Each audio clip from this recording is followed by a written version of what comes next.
First up, some political parties have reacted sharply to the idea of a uniform civil code being pushed for by the BJP as per its manifesto promise. Now, while the DMK's M.K. Stalin said that it should be applied on Hindus first, the Congress accused the Prime Minister of trying to divert attention away from burning issues like inflation and unemployment. But the opposition is not speaking in one voice, at least so it appears, as the Aam Aadmi Party has said that it supports the idea in principle. The All India Muslim Personal Law Board, meanwhile, held an emergency meeting late last night and decided to present its arguments before the Law Commission. This after the Prime Minister pushed the idea of uniform civil code at a meeting in Madhya Pradesh yesterday. एक घर में परिवार के एक सदस्य के लिए एक कानून हो, परिवार के दूसरे सदस्य के लिए दूसरा कानून हो, तो क्या वो घर चल पाएगा क्या? Maulana Arshad Madani, the head of the country's largest Muslim organization, the Jamaat-e-Ulama-e-Hind, says he is disappointed with the statement of Prime Minister Modi on the need for a uniform civil code. He says the last Law Commission report on a uniform code makes it clear that there should be no change to the status quo. Maulana Madani's remarks come after a late-night meeting of the All India Muslim Personal Law Board, which says that they will now submit a report to the Law Commission on their views. अब जो सूरत हाल आ रही है कि प्रधानमंत्री इसकी तायीद कर रहे हैं, ये चीज़ हमें ये बात बहुत खुलकर सामने आ गई। ये चीज़ बड़ी ख़राब है। मैं पहले भी इस बात को समझता था, इसीलिए मैंने मुसलमानों से कहा था कि वो सड़कों पर एहतजाज न करें, हम नौमान के साथ अपनी बात को लिख दें। BJP leaders say a uniform civil code is a must in a country to ensure common laws on marriage, divorce, adoption, inheritance and succession. इस कॉमन सिविल कोड से किसी के धार्मिक आस्था, किसी के धार्मिक जो उनका काम करने का तरीका है या उनके धर्म है, उस पर कोई अतिक्रमण नहीं है। 80 से ज़्यादा देश हैं जहां पर कॉमन सिविल कोड है। The Congress party wants the government to make its stand clear on uniform civil code, though some leaders such as former Finance Minister P. Chidambaram have urged that the Prime Minister's remarks are meant to divert attention from issues such as inflation, unemployment and hate crimes. मेरी party ने इस पर एक स्पष्ट position ली है। जो पहले ये बात उठी थी तो हमारी पार्टी ने एक स्पष्ट कहा था कि हम जानना चाहते हैं कि यूनिफॉर्म सिविल कोड का क्या तात्पर्य है, क्या मतलब है, इसके बारे में सरकार का पक्ष क्या है और किस किस विषय पर यूनिफॉर्म सिविल कोड में वो कुछ हस्तक्षेप करना चाहते हैं या कुछ परिवर्तन लाना चाहते हैं, इसको पहले वो स्पष्ट करें। Interestingly, in yet another sign of possible differences between the Aam Aadmi Party and the Congress, as opposition parties try and unite ahead of the general elections, the Aam Aadmi Party says they back a uniform civil code in principle. In principle, हम UCC को support करते हैं। In principle, आप देखेंगे कि article 44 भी इसको support करता है। आर्टिकल 44 ये कहता है कि यूसीसी होना चाहिए, तो इन प्रिंसिपल हम इसका सपोर्ट करते हैं। लेकिन चूंकि ये मुद्दा ऐसा है जिसमें सभी धर्म संप्रदाय से जुड़ा हुआ मुद्दा है, इसलिए हमारा ये मानना है कि इसको एक वाइडर कंसल्टेशंस के थ्रू ही देश में लागू करनी चाहिए। What's clear is that ahead of the general election, a debate around a uniform civil code may be a key political theme, though it's unclear so far if a bill will be introduced in the forthcoming monsoon session of Parliament. With Saurabh Shukla, Usama Shab, NDTV. Vishnu Shom now explains what exactly will the Uniform Civil Code entail.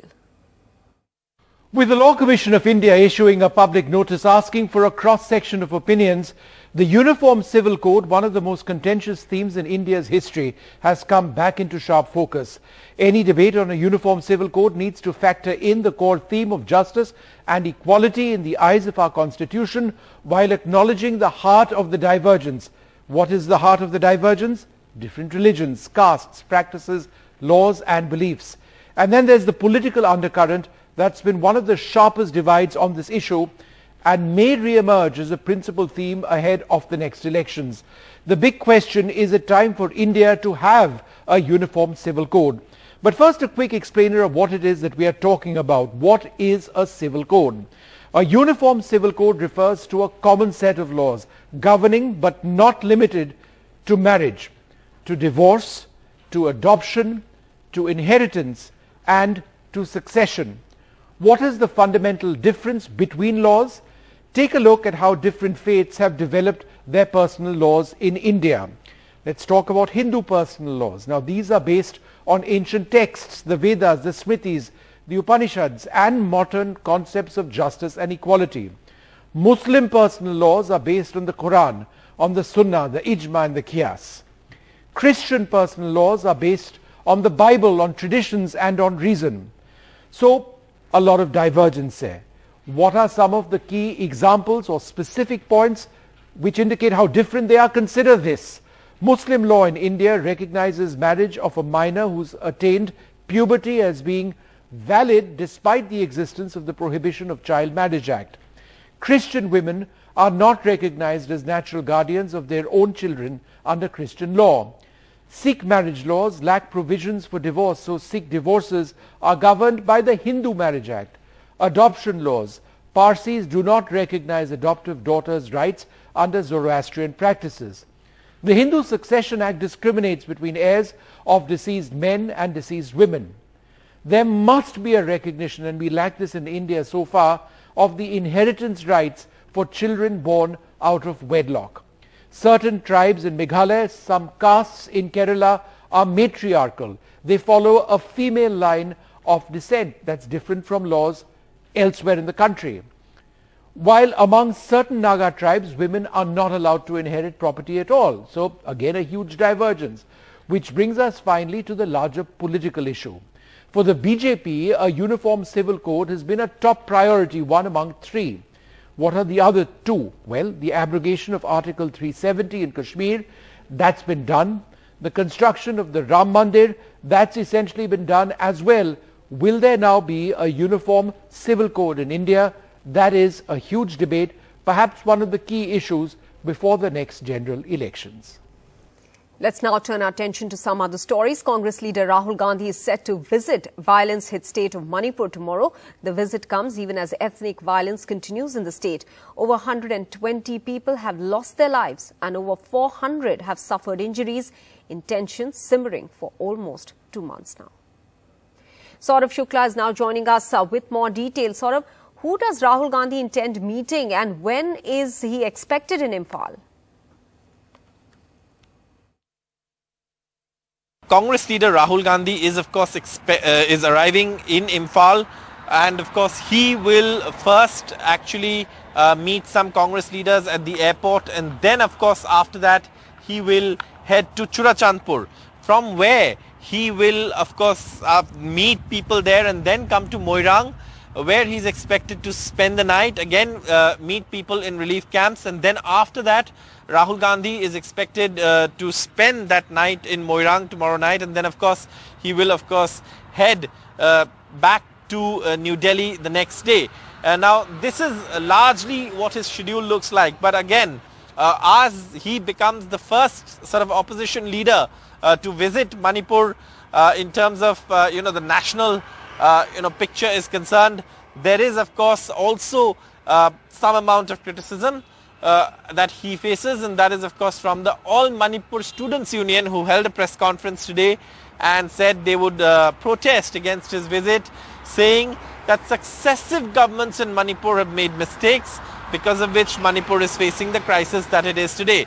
So the AMSU, the All Manipur Students Union, of course protesting against Rahul Gandhi's visit to Manipur, but from what we've heard from sources is that he has been given permission and he will head to Churachandpur, which is largely a tribal area, and then of course he will also come down to Moirang, which is in the a part of the population that lives in the Imphal Valley. So his visit is being planned as the Congress says that they want to bring about Rahul Gandhi's Mohabbat Ki Dukan in Manipur, as Manipur has been hit by ethnic violence, and there is of course a peace process, and that process to they say that Rahul Gandhi's message of peace, love, happiness, respect and coexistence is something that they want to bring about more strongly in Manipur as it faces an ethnic crisis and ethnic violence. Saurabh Gupta there reporting from Manipur. Let's move on now to more deaths by suicide reported in Kota, the coaching hub in Rajasthan. Both the students were 17-year-old and died in separate incidents. The tragic events once again put the scanner on mental health. Mehul Vaishnav and Aditya Seth, both 17 years old, studying for their NEET exams in Kota for the past 2 months, living in the same area but from different parts of the country. Mehul from Salumbar, a small town in Rajasthan, and Aditya from Jaunpur in Uttar Pradesh. But one factor in common: suicide, caused by stress, the inability to cope with the rigorous coaching for medical exams, and perhaps these two young boys were also unable to carry the burden of their parents' expectations. 17-year-old Aditya's father says his son never let his parents know he was under any kind of stress. Daily बात होता था. Depression में था क्या, वो कुछ तनाव में था? तनाव में था क्या? पढ़ाई को लेके कुछ बताया हो कि कोटा में उसका नहीं, ऐसा और कर रहा था, और मेहनत करेंगे और अच्छा जाएगा. उसका एक भाई इंजीनियर भी है, ठीक है, वो भी चाहता था कि हम भी तैयारी करके कुछ बन जाएं. Whether the children communicated clearly or not, their parents' expectations and the desire to crack these competitive exams is what is driving these suicides. Since the beginning of this year, an alarming 14 students have died by suicide in Kota. In 222, it was 15 deaths, 3 in one day alone. In 2017, 10 students committed suicide in Kota. In 2018, 12. During 2019 and 20, in the middle of the pandemic, there were few students in Kota. In 2021, as coaching resumed, 9 students died by suicide. Experts say post-COVID, the suicide rate is increased by 60% in Kota. दोनों ही करीब 2 महीने पहले कोटा में आए थे. दोनों की हमने अलग-अलग मर्ग दर्ज कर दिए हैं. अपने बाबा के घर पर छोड़कर आया, अब यहाँ हम हैं आपके. बिल्कुल घबराने की बात नहीं है, बिल्कुल टेंशन नहीं लेना कभी भी. This worrying trend of suicides has prompted the police to launch another helpline in the city, where police personnel go out in the field to interact with coaching students. But the sheer numbers, a floating population of over 2 lakh coaching students in the city, could mean this is a mere drop in the ocean. In Jaipur, Harsha Kumari Singh, NDTV. From that tragic story, we are now turning our attention to the markets, where benchmark equity indices hit record highs. Sensex touched 64,000 mark and Nifty scaled the 19,000 mark. This on the back of a rally in the US and European markets and fresh foreign fund inflows. Sakshi Bajaj with more details. So the Nifty hitting 19,000 for the first time ever and the Sensex reaching that 64,000 mark for the first time ever. Now experts believe that FII inflows are really boosting sentiment, and remember, we've seen consistent FII inflows. We've also seen heavyweights along with broader markets both outperform through the day. So really a very historic day at that for our stock markets. Experts also feel corporate performance and outlook going forward remains strong. So upbeat sentiment and of course a really positive picture going forward for the Indian stock markets.